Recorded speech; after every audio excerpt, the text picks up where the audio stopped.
Hi, everybody. Welcome to the Andy Blithe podcast and Andy Blithe Talks. And we're going to speak to a very good friend of mine today. He's a film director, producer, filmmaker, you name it, he does it in terms of films. His name is Kris Smith, and I'm going to bring him on now. Bear with me a minute. Okay, so how you doing, Kris? Not bad. Thank you very much for having me on the Andy Blythe Talk Show. Well, it's good to have you, mate.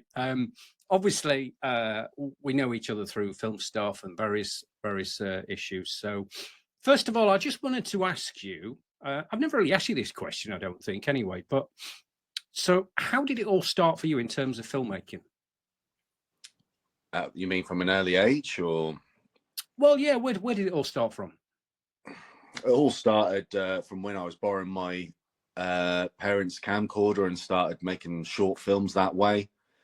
Always wanted to be an actor, always wanted to be in front of the camera, be a film actor basically. So I always played the lead and forced family members and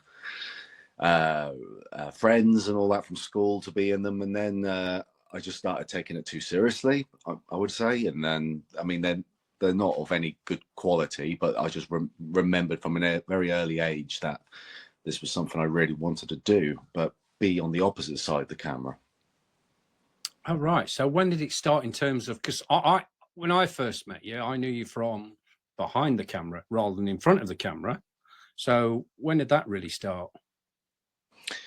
I guess it started ever since school, really. Did a lot of films, short films for A levels, and then I just started tried to feel a bit more ambitious as I was doing it. So I guess I started from, I don't know, probably like really taking it seriously from 15 onwards, like really just starting to write a script and working on it, shooting it and getting it edited. I'd say from that age onwards. And yeah, it started off getting like, you know, people from theatre and all that, all connections with people. And as things got on, you work with people who've been in television and film, and that's just how it's grown and to be a part of it, really. Yeah, I would say from that early onwards, I'd say.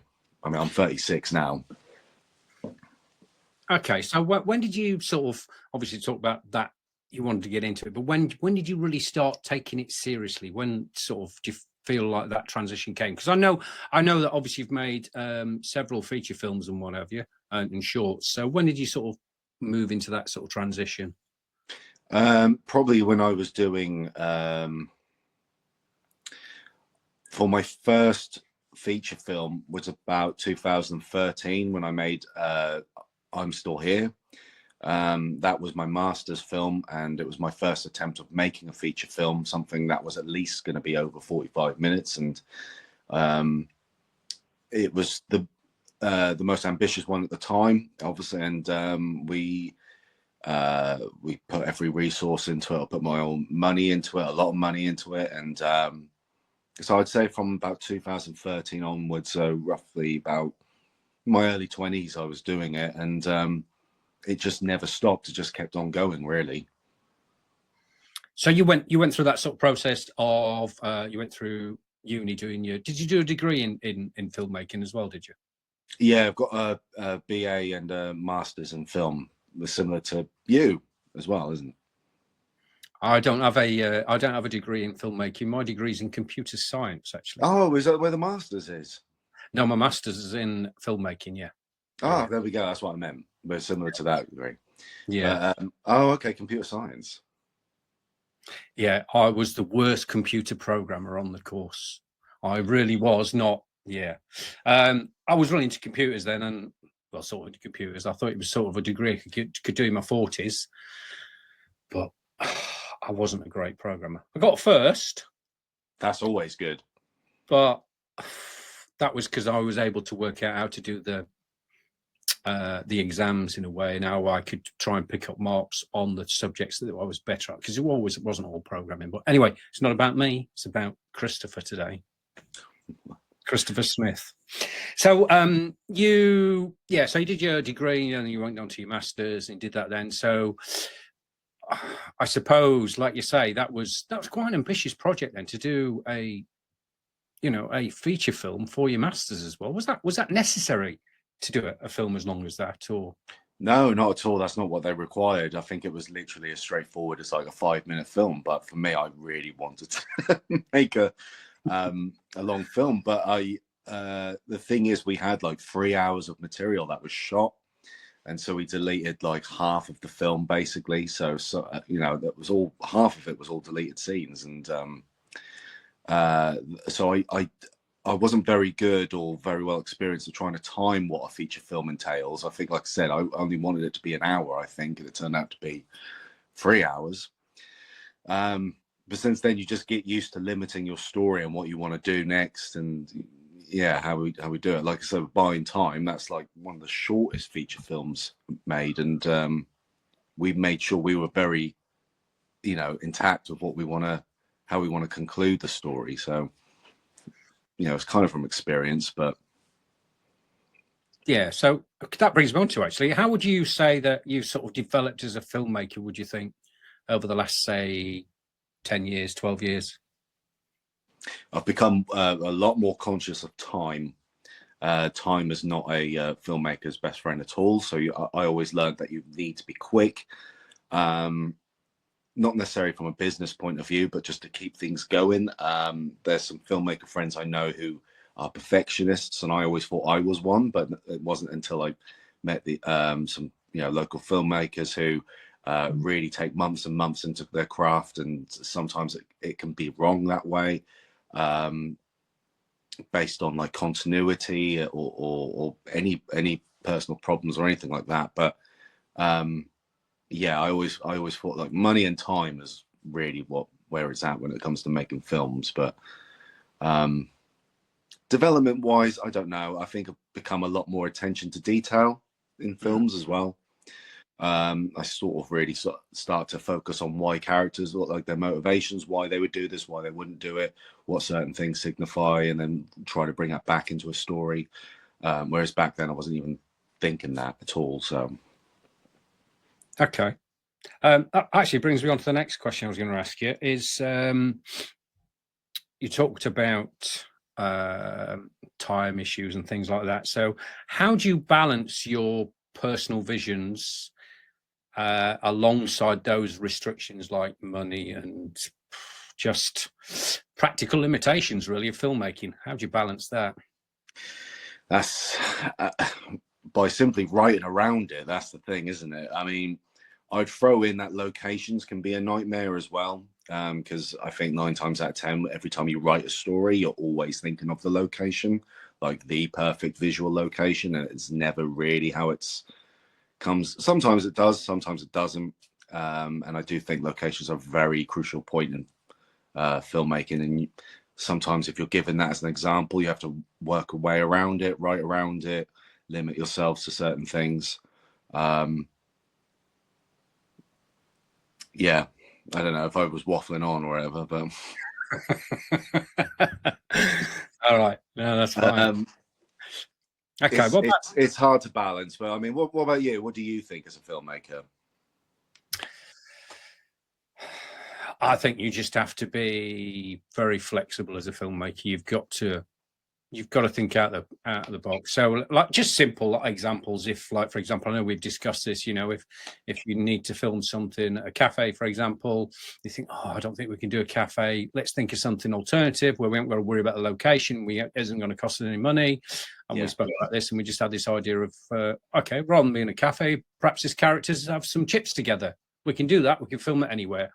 It's just, you can still get the same thing across, the same story across, the same meanings across, but you're just thinking of a cheaper alternative that's going to work for what you need. So they're just examples, really. Yeah, very good examples. Yeah, but I'd say that's up there basically. Yeah. Okay, so what's the best thing for you about being an indie filmmaker? The best thing, being able to tell a story so that at least it translates well to the audience. I think that's always been a brilliant feeling. When people talk about the film, certain aspects of it that they like, certain things that don't translate very well. Yeah, just just how people, if they love the story, that's always a win. That's the bonus. And I always think that's the case. You're never going to be a perfect filmmaker, but I always think it's brilliant when you tell a story, whether it's writing it or directing it or just shooting it. It's just such a great feeling when the audience generally loves something, but because of you've told a story from beginning to end and it makes sense. There's not that many flaws. That's always the best bit.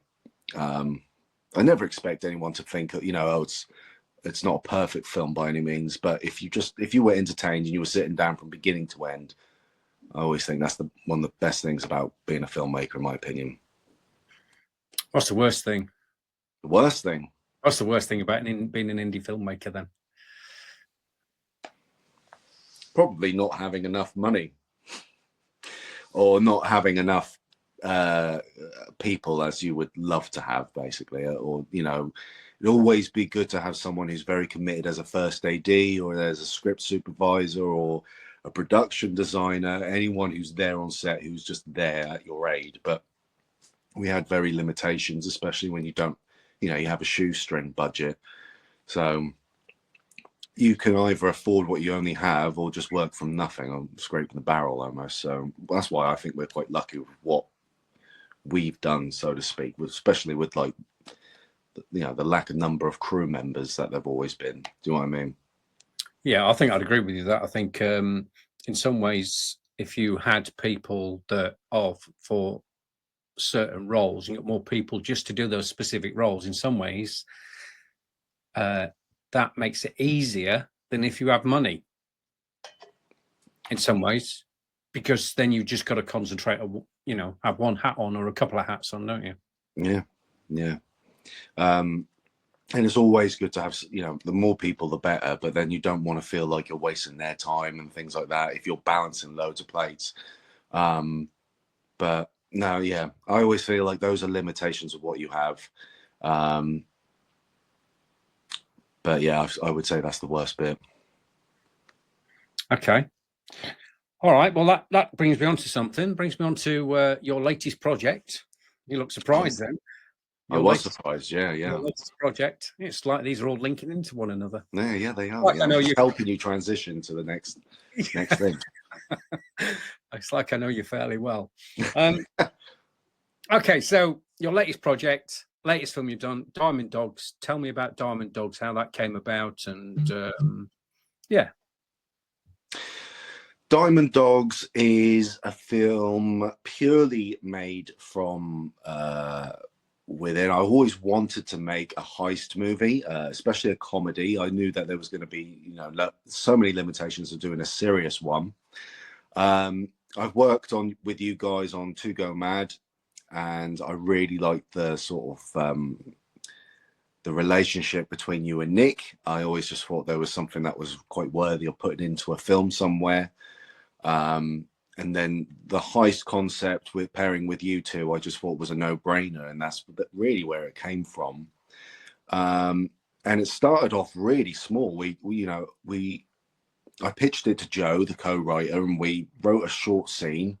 We pitched it to you and Nick, and we shot it over in Devon. And there wasn't a full script. There was no beginning, middle, or end. It was really just a sequence of scenes that we shot in Devon, painting and Brixham and all that.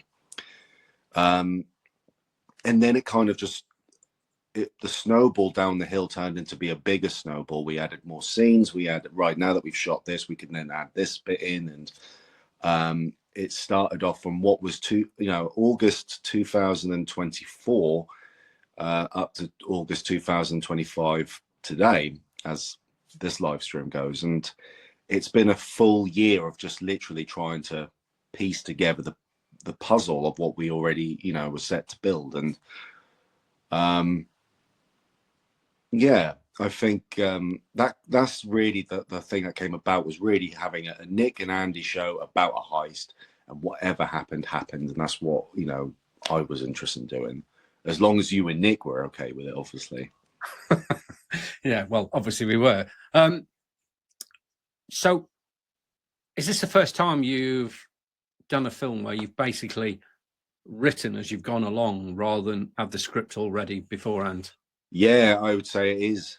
Yeah, other than like any experimental films I might have made. I mean, I made a short film with no script, but that was purely for a visual aspect of it. But this by far is the first feature where it's worked that way. Some people didn't like that technique, but it was more or less that it was a now or never situation. And if we were writing as we were going on and we were shooting it, see what happens. And I'm really pleased with the result of it based on people's commitment. It was just mind-blowing, really. So would you do that again? I mean, from that experience, obviously you've had experience where you've written stuff beforehand, do all the prep and all the rest of all the pre-planning, and obviously on this occasion you've done a bit, filmed a bit, then think, okay, I'm going to move on from there. What we're going to do now? What is your do you have a favourite process in terms of doing a film, or is it a case of you're sort of open-minded to it? I would say a lot more open-minded to it. Depends on the film that you're making. I always enjoy the photography side of things, to be honest, being on the set and actually shooting it with a crew and getting it all together and coming up with ideas that way. I'd say that's the best part, really. Yeah. Okay. What would yours be? I think besides the acting part. Yeah, it's nice to come up with stuff and just be working with like-minded people that have got the same mindset and that are flexible and have got the same passion for the project and want it to be good. And it just means that everyone gels, really. Yeah. Means that everybody gels. Definitely helps. Yeah. Yeah. Tell me about Diamond Dog's story then. What is the story? We spoke about Diamond Dogs, the film, and how it came about, but what's the story? The story is of a seasoned jewel heist thief. You can edit that bit out. The story is about a seasoned jewel thief named Paul Canterbury, played by Nick. He meets up with his long-term friend Rick Foster, who is somewhat of a retired criminal. He's just come out of prison and he's seen life in a different perspective. However, he is already pulled in by Paul's desires and fantasies of doing one last job, the ultimate heist, the showdown to end all showdowns. This is it. And it's a diamond heist over at a diamond center, and the two have to assemble a team of recruits, and they're all skilled in their own ways, like a hacker and a interference and muscle. But there's twists and turns as it goes on. Light-hearted twists, but also some dark ones as well. And we say that we're inspired by any gangster films, but really this is a film not just about the heist. It's really about the characters and their development with them, and what their flaws are and what they like, what they don't like, and hopefully you'll get a bond with them. These are really interesting, weird, unique characters, but hopefully they're very likable as the story goes on. Okay. Is that all right, or was that a shit? Is that a weird, long way of telling the story? But yeah, I would say it's about that. Yeah. Okay, so obviously it's that's the story, but what's the influence? Any influences in terms of the story and the way that it's been shot or anything like that? We've always discussed it when I pitched it to you, like we always discussed things like Guy Ritchie movies and things like Snatch and Lock, Stock, Ocean's 11, not necessarily the trilogy, but like the original remake ones. Very much like gritty gangster movies anyway. Like you have things like Rise of the Foot Soldier and The Last Heist and all these other ones, Butch Cassidy and the Sundance Kid, maybe as Western possible. Just this dynamic duo. That's what I really liked the idea of as well. Italian Job, of course. Films like that, we wanted that type of 70s kind of feel to it. But I would say those are the references as they tell stuff. You'll see it visually as it goes on, due to sort of quick, sharpy heist music, things like that. Hopefully with some, like, banter and comedy that doesn't take itself too seriously. I think that's what makes it slightly different, isn't it? I think that there's quite a few puns in this film.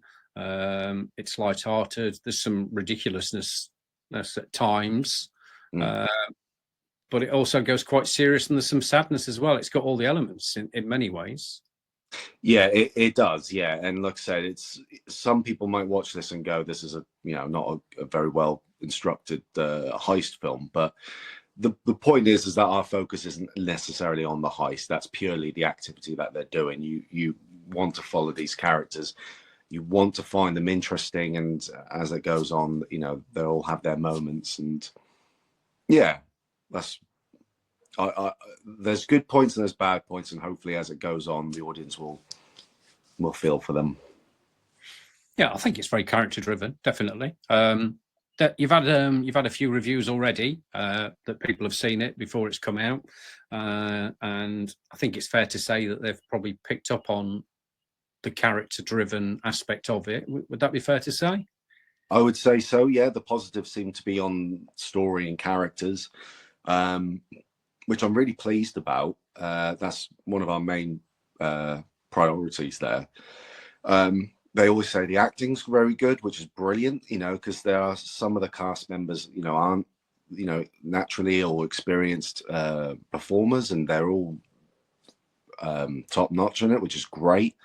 Yeah, they're all sort of gone into that heist vibe. They straight away kind of got that, action heist thriller type of feel to it, which is great. It's a really nice feeling. Yeah. Have you read the third review by any chance?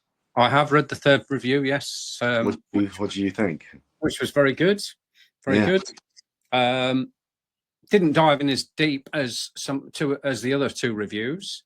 They were more sort of reading about the narrative than they were sort of reviewing as such. But no, they seem to like it. But it's had some good reviews. Yeah, one guy was quite sort of not hard, but he was very straight in terms of what he thought about it. But he actually, in general, he liked the film, didn't he? Yeah, he did. Yeah, we haven't had a straight up negative review yet, which is a relief so far. But you never know. But it seems to be picking up good reception at the minute, so that's another thing. And hopefully, there's going to be some more reviews coming. And hopefully some really good news, maybe at the end of August or September time, about possible distribution. Who knows? Yeah. Okay. So you've got your Diamond Dogs t-shirt on, I see. Yes, of course. Yeah, I thought I'd wear it for the interview. Do you approve? Yeah, that's very good. Good. Yeah, it's. Where's Andy? I can't even see him. Yeah, I can see him. But no, it's good. Obviously, like you say, we come back to the characters as. Do you want to sort of briefly go through the characters just so people understand who they are?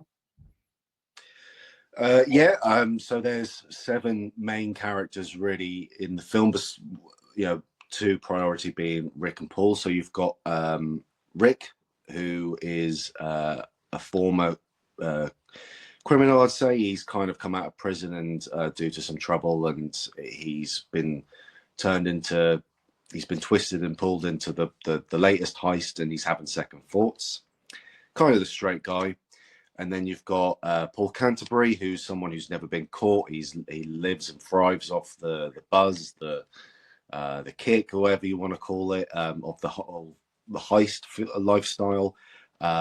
He's very glamorous. He's very flamboyant. He's very eccentric with his style, which fits into that type of character. You have Bite Size, the hacker.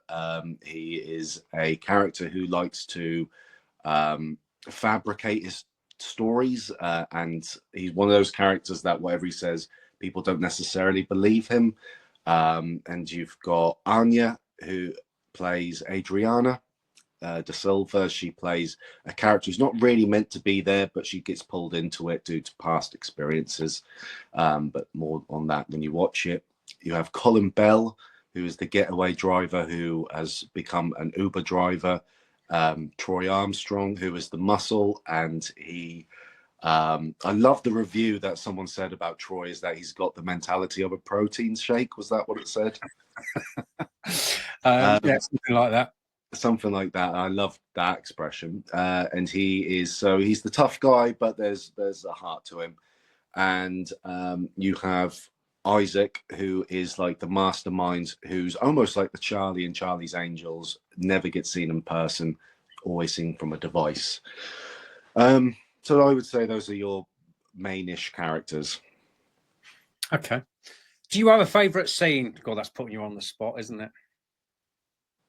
Do you know, I was watching it very recently. I'd say my favourite scene, I would say, is actually the chat between Rick and Paul outside the fish place restaurant in Paynton. Interesting. Which is I think one of the first scenes we've ever shot. But I really like that scene and how it pulled out together with the sound and with the accidental people coming past and the lighting. I think it became like a weird accidental blessing, something that could easily have gone wrong, but actually turned out very beautiful looking. And I really like the banter between Rick and Paul there. So I'd say, there's loads of really great scenes in my opinion, but I'd say that one for me is a personal one. Probably just because that, to me, that's how it all began, really. Yeah. That was that's quite lucky, that scene. I know we had a bit of a problem with some people walking into shot occasionally, didn't we, on that particular day? Yeah. You remember that? Yes, of course. Yeah.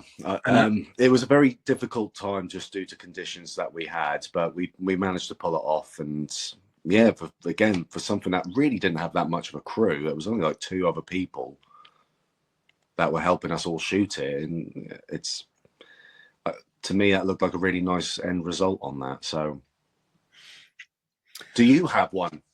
Oh, I knew you were going to ask me that. No, I don't think I do have a favourite scene. I quite like some of the mashups, if I'm honest.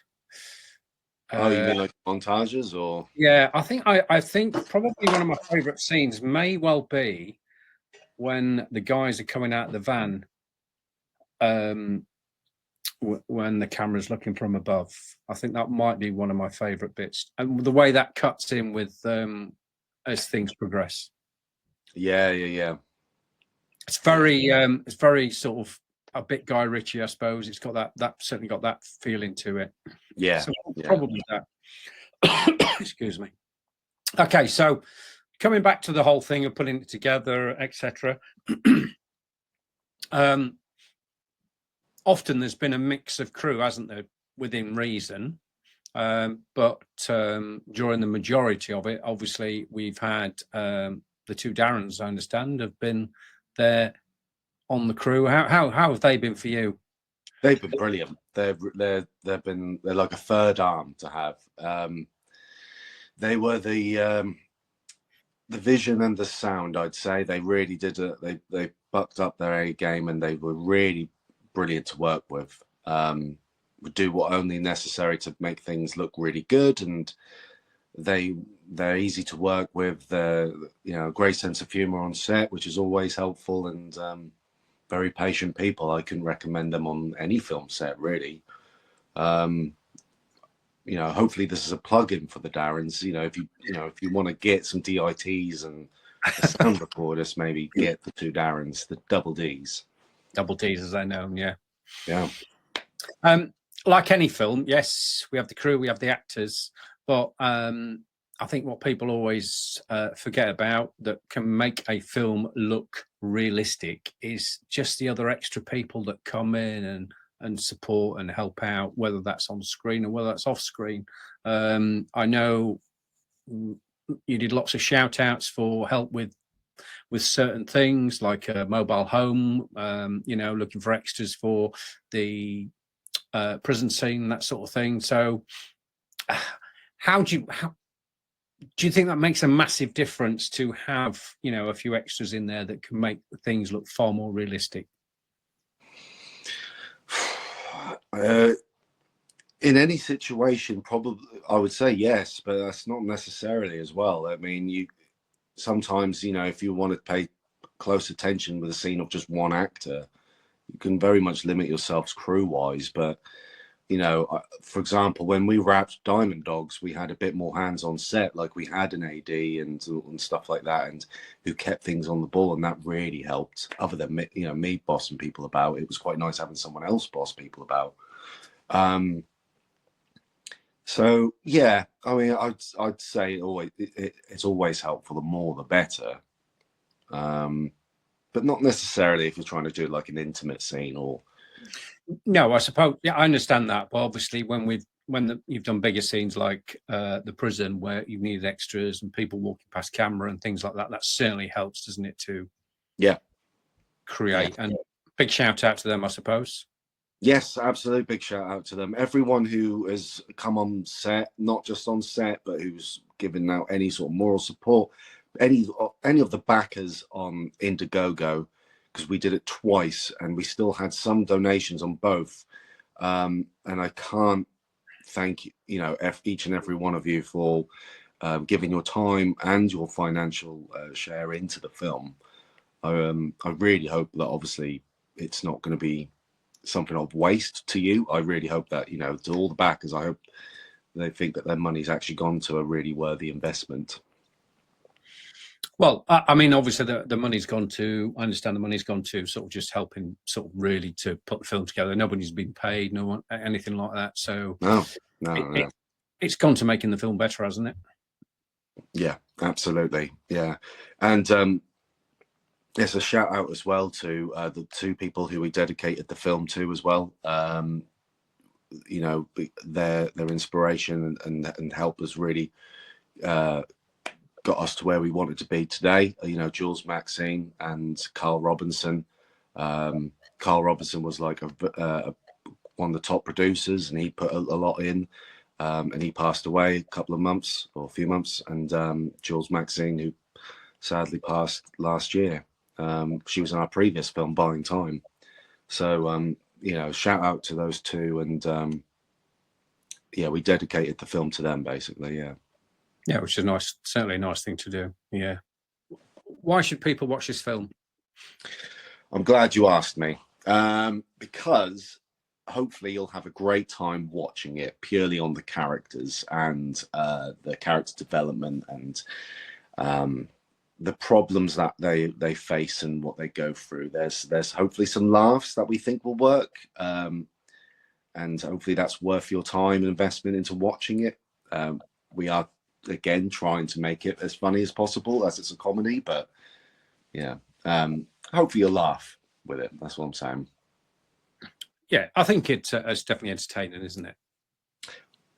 I'd like to think so, yeah, but it's up to the audience to decide, I guess. That's the nail-biting bit, I'd say, because hopefully we'd like to screen it and share it out to the public and all that. And you know, we're in the middle of working on that, but yeah, I mean, I can't wait for people to see this, really, and just to sort of hopefully appreciate the hard work we put into it, really.